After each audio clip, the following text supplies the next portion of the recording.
Okay. I'm gonna do, this is day 1 of 11 Days of Remembrance.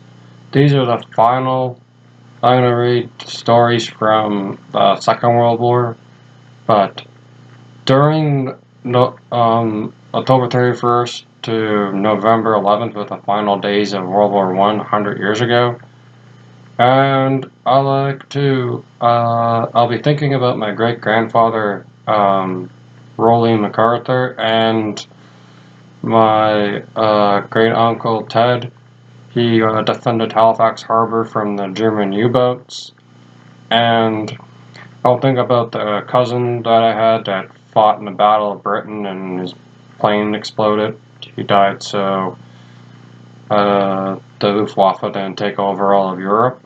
And remember all the other ones and the all-known soldiers of World War I that died and we didn't know their names. So, alright, let's read this. One soldier story. From the fall of Hong Kong to the defeat of Japan. Take these men for your example, like them, remember them. Prosperity can be only for the free. That freedom is the sure fashion of the lone who have the courage to defend it. Okay. Forward. It was a... Alright. Pierce face. One soldier's story and an eyewitness account of the men of Canada's Sea Force who fought and who gave their lives in the service of their country in the Battle of Hong Kong in December 1941. It also tells of the ordeal when, after the battle, they became prisoners of war of the Japanese for nearly 4 years until the release at the end of the war with Japan in 1945. These were the first Canadian soldiers committed to battle, and as the survivors of the battle and the prison camps, they were the last ones to come home from World War II. Against overwhelming odds, only partly trained and short of essential equipment, without thought of surrender, they fought bravely for their beliefs and the best traditions of the Canadian Army.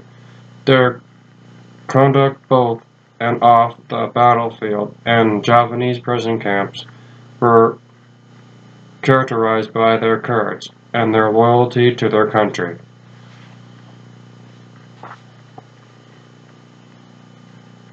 There is a story not of how they were defeated at Hong Kong, but how their spirits triumphed over desperate odds on the battlefield and over the slave labor, brutality, and starvation they experienced in the prison camps. I am pleased to commit this chapter of Canadian history to all Canadians and to commit it to the memory of the little known those brave men. Okay. Introduction. On January 7, 1941, Prime Minister Winston Churchill wrote to General Hastings in terms of staff of the British Armed Forces the following remarks. This is all wrong. If Japan goes to war with us, there is not the slightest chance of holding Hong Kong or revisiting it. It is the most unwise to increase the loss we shall suffer there, under the arrogance, and to be reduced to a symbolic scale. Any trouble arising there will be dealt with at the peace conference after the war. We must avoid veering away our resources on honorable positions. Japan will think long before declaring war on the British Empire, and whether there are 2 or 6 battalions at Hong Kong will make no difference to their choice. I wish we had fewer troops there, but to move away would be incredible and dangerous. Later in that year, in complete disregard for Churchill's warning, Canadian troops were sent to defend Hong Kong anyway. There have been many articles, books, written about military establishment that overtook the British colony of Hong Kong in December 1941. This narrative and somewhat focused from all their analysis and is not about the lack of military positions. The underneath of the Japanese or the lack of air, sea, and land forces necessary for an adequate defense of the island. It is not about the decision of the Canadian cabinet or its ambitious chief of the Canadian General Staff who sent so many needless to their death.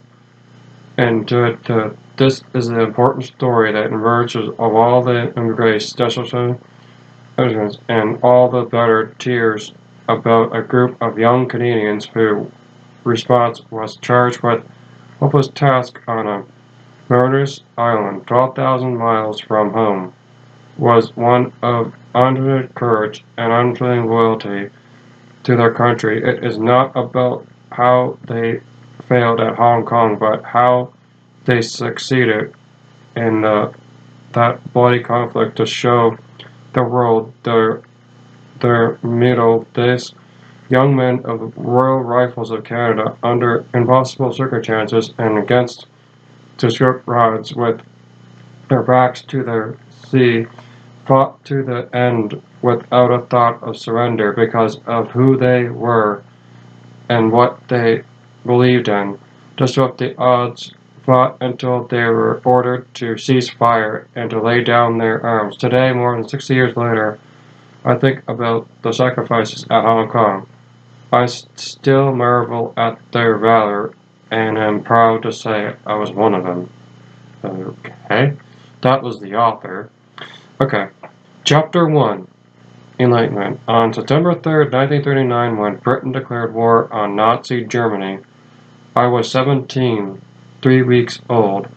I was living with my aunt and uncle and their 2 young children in the little town of Laval, Ontario, approximately 100 miles northwest of Toronto.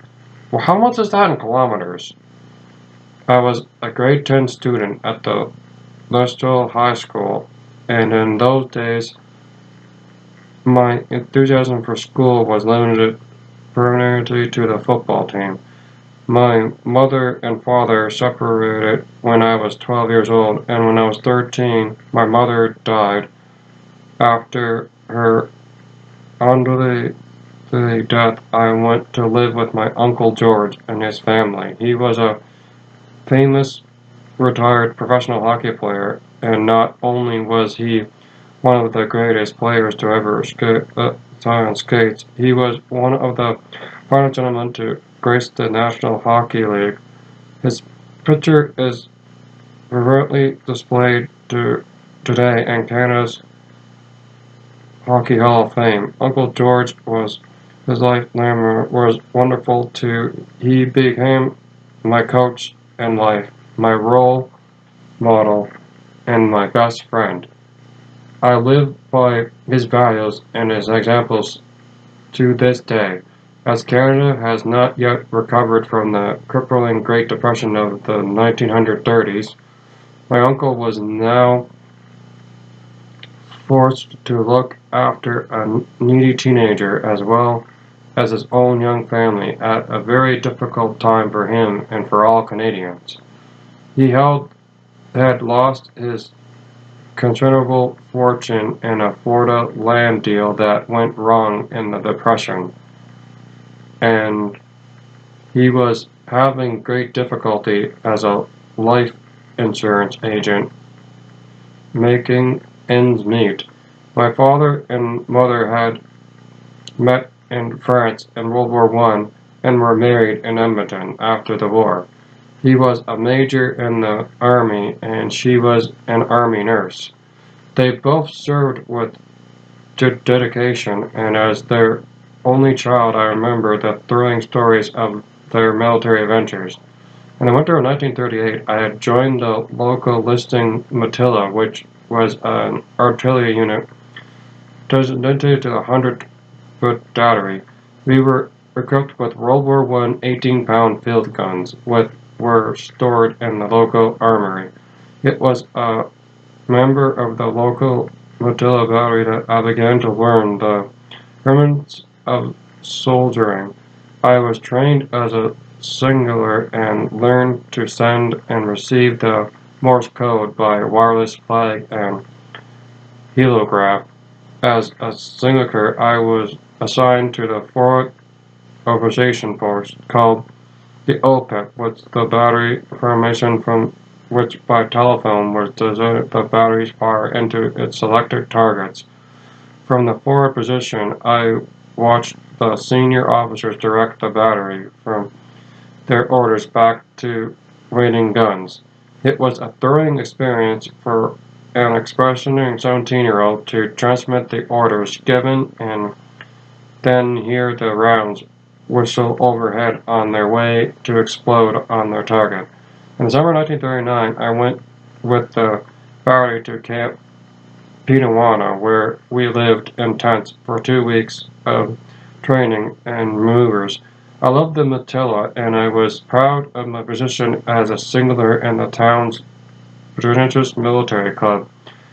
When not in camp, we met supper every Friday night at the armory for training, and our military prison unknown to my uncle for a 5-cent glass of beer in the gunner's went canteen. My envious schoolmates called us Friday night soldiers. In 1939, Canada, never a warlike nation, had a regular army of only 4,162 men and non-permanent militia of 51,000, and was in every way woefully unprepared for war. Believe it or not, we had a prime minister who, after a state visit to Germany before the war, widely expressed his admiration for Adolf Hitler, a view, I might add, that thankfully was not shared by many in Canada or anywhere else. I cannot help but imagine Winston Churchill charging with after spending years trying to warn the Western nations of the dangers Nazism. He heard of our Prime Minister's words of praise for Hitler. Most Canadians were unaware of unpreparedness for war, and we in the Matilla never dreamed as we polished our brass buttons, our handed leather buttonniers, and sure that we were on the brink of massive military confrontation with Nazi Germany. In September 1939, Germany refused to cease its invasion of Poland. Britain declared war on Germany, and similarly, Canada's militia, including the 100th Battery, was mobilized from coast to coast in support of their mother country. Within a week, Canada's Parliament had also declared war on Germany.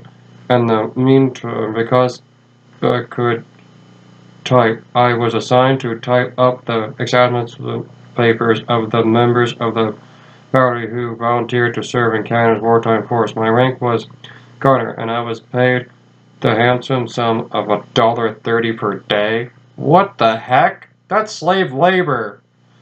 I reported to the armory every morning in my uniform and spent the day typing up enlistment papers and letters for the coming officers. That's about an estimate time. No more high school for me. I was employed on more serious business, that of saving my country from the Nazis. After a week of trying to reason with me to no Advil, my Uncle George phoned my commanding officer and pointed out that at 17 I was not old enough to join the army. I was out in shattered since I didn't like school very much and felt that I was a burden on my uncle's family. I was thrilled by the production of a glorious military adventure, only to be told that my military career was over after 1 week. To me, the army meant patriotism, adventure, freedom, and independence. I saw the declaration of war as an answer to my prayers to be able to strike out on my own and excitement outside world and like return serve my country. By now, high school had lost what little interest or appeal it had over me, and so after a week of moping, cursing, and birthday and screaming, I decided to return away from home. I left home one morning at dawn, 2 layers in my pocket. It's like to nearby London, Ontario. I left a note for my uncle, thanking him for everything, making it clear I was going to join the army no matter what. In London, I was straight to the army and lying about my age, said that I was only 18 years old and enlisted as a private in the Army Service Corps. I didn't know what the Army Service Corps did in the Army, but I didn't care. I had left home and was a real soldier now, and a real unit in the Army, just as my father and mother had been when they were young. As I look back, there is no doubt in my mind that I was gratefully influenced by the military career of my patriots when they had served in Canada's superb army in World War I, and I was very much to follow in their glamorous footsteps. After a few days, I phoned my uncle and told him where I was, what I had done. I said that if he interviewed again, I would go out west and enlist again and sever all our relationships forever. My news couldn't have been that bad because I let he know where I was and he knew I had one last dependent to feed and clothe. He had also served in the Canadian Army as a young man in France in World War I, and he could understand how so many of my age group were attracted to the life of adventure offered by the Army. Being without transportation equipment at this time, the Army Service Corps were training as an infantry unit, and my training began the next day. On the plain behind Worcester Barracks in London, we lived in tents without floors and slept on pallets on the ground. There were no indoor toilets or showers. Water to wash and shave came from cold water spouted hastily into the doctor into a wooden washstand in the open. The cooking was done in a tent, and we ate on wooden tables in the open at first. Later, having the luxury of eating our meals in a mess tent, the facilities on Wolseley Plain were primitive in the extreme. When it rained, since our tent had no floors, our closeness became sudden islands in the mud, and the edges of our 2 Army-issued blankets trailed in the water, which stood an inch deep on the floor. The tent, our blankets soaked up the cold water like a bottle soaked up ink. That year, the fall weather was honestly cold and wet, and I wondered how that there wasn't a mess to escape the misery of muddy, cold, and miserable camp. On the contrary, enthusiasm for the Army, particularly training, was high. For training and wording the connotation of leavenings and colorful language, we gathered our teeth and bore it. After 2 months of this misery, When a curtain of new recruits marched into the camp, we lined up their routine and with knowing smiles chortled, "You'll be sorry." Since I was now 6 feet 4 inches tall and had some previous military training in the Matilla, I stuck it out like a sore thumb from the rest of the Rotary recruits. I knew how to salute, polish shoes, wind bridges, and sign brass. I knew my left foot from my right foot, and I knew the operations of the Ross rifle, as well as the Lee Enfield.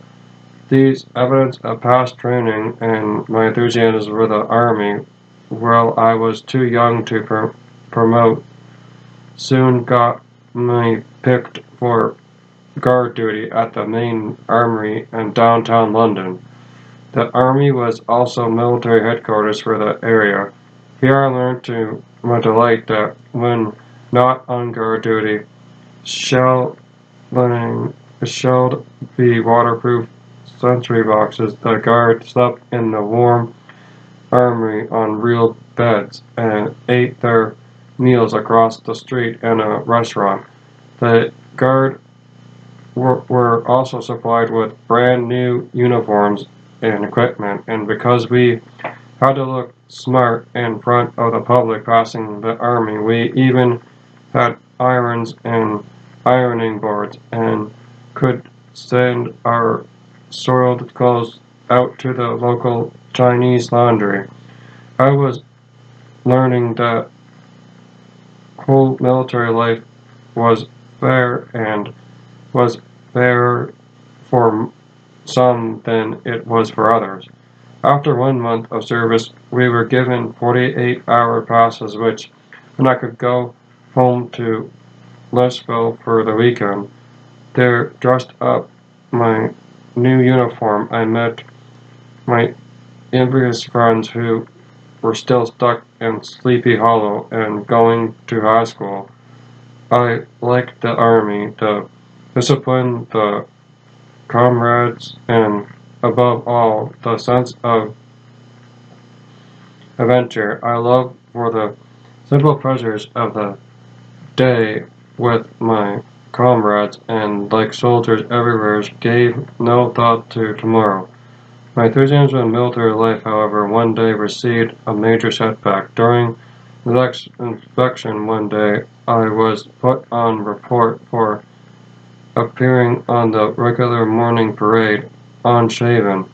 This came as a nasty shock, as I thought I was the best turnout soldier on parade, and while I had a little fuzz on my cheeks, I never considered it a beard. For my criminal conduct and this serious breach of regulations, I was praised before the commanding miss my hat and my belt as I stood at attention in front of the major of the company. The sergeant major read out the charge. Conduct unbearing. There was a long silence as I felt my confidence evaporate. My heart dropped into my boots. Could this be true? What would my uncle say? Finally, the major looked up from the charge seat and said, "Well, what have you got to say for yourself?" I said, "Wouldn't and injecting, but sir, I never shave." There was another long pause, and the major replied, "Well, soldier, you will now. 5 days confined to barracks." In the first week of November, we were moved from the muddy plain to the local furnace, where buildings had been converted to comfortable barracks, where double-decker steel army beds were with real mattresses, less luxury, central electric lights, hot water showers, flushing toilets, and a roof over our heads. Slowly the mob of young recruits began to take the shape of a military unit. As we learned the drill, the vessel language, the structure from philosophy of the Canadian Army, I declared my aging grandmother, who was having a grim time in the Depression, a desperate of mine, presented the pajamas to her, have paid a portion of my pay each month, which made her eligible for an additional small dependence allowance from Ottawa. These incomes were a great comfort to wonderful old lady in her last years. Canada and its people from coast to coast were swept up in a patriotic drive to save Great Britain and to defeat the Nazis everywhere. Was at work providing war materials, and regional defense forces were presenting really disappeared, and the Canadian people were under in a majority of regionalist cause to support and supply our soldiers, sailors, and airmen, and to win the war. The unemployment and the beard lines of the 1930s began to disappear. Those of us in the service felt that powerful units nationwide efforts us and were proud of our role in this vital struggle against the forces of darkness. We in the service would be the spearhead and the strike force for our righteous cause. We knew as well as we're part of the military established by our fathers and uncles on the battlefields of France in World War I, which had ended only some 20 years before. We knew of our gritty standards at Ypres, and the Siemens of the Canadians held the line, where others led the first German gas attack. We knew how the Canadian Corps of only 4 divisions had stormed and captured the invincible German positions atop of Vimy Ridge in the 4 days after both the British and French army had lost 100,000 men. Failing to take this critical position in 4 years, we were proud of our fact that on August 8, 1918, the Canadian Corps broke the German line at Amiens and produced 8 miles in 2 days to mark the beginning of the end of German resistance in World War I. Lindorf, commanding of the German armies on the Western Front, called this the German army's blackest day. We also know that in World War I, the Canadians under our brilliant General Sir Arthur Currie had never failed to take their objective, never lost a gun, never lost a battle, and never retreated in the face of the enemy. Many of our senior officers had fought in the war and been through it. We are all and proud of the battle was ended on our regimental flags, and we knew that many of our serving officers had personally fought in the battles in far-off France when they were young. It was a Canadian named John McCure who wrote, "In Flanders Field the poppies blow, between the crosses row on row." We knew of the sacrifice, of the honor, and the claim they had won, and we were determined that we would live up to their high standards set on our fathers on Flanders Fields in World War I. It was a time to be free and to be young to soldier, and to be important part of the Canadian nation. For them with the Nazis, there was a patriotism you could feel that position. The members of the Canadian forces were all volunteers, sergeants, and many seen today we believe absolutely and no cause and new age groups must serve to preserve our democratic ideas. We never dreamed of the rows ahead. Consider for a second that we could be defeated. Canada and its small army had discerned itself in World War I, and we felt confident that we could live up to a reputation but we didn't know we was unprepared. We were for the task ahead of what the awful cost be to remove the threat to Great Britain and defeat the Axis powers in the global conflict that lay ahead. At this time in our history, Canada was a vast nation geographically, but with a very small population of some of 12 million, clustered in a narrow band along the American border. As men mentioned earlier, we had a small nation-wide flotilla and very small standing army, and an even smaller permanent navy and air force.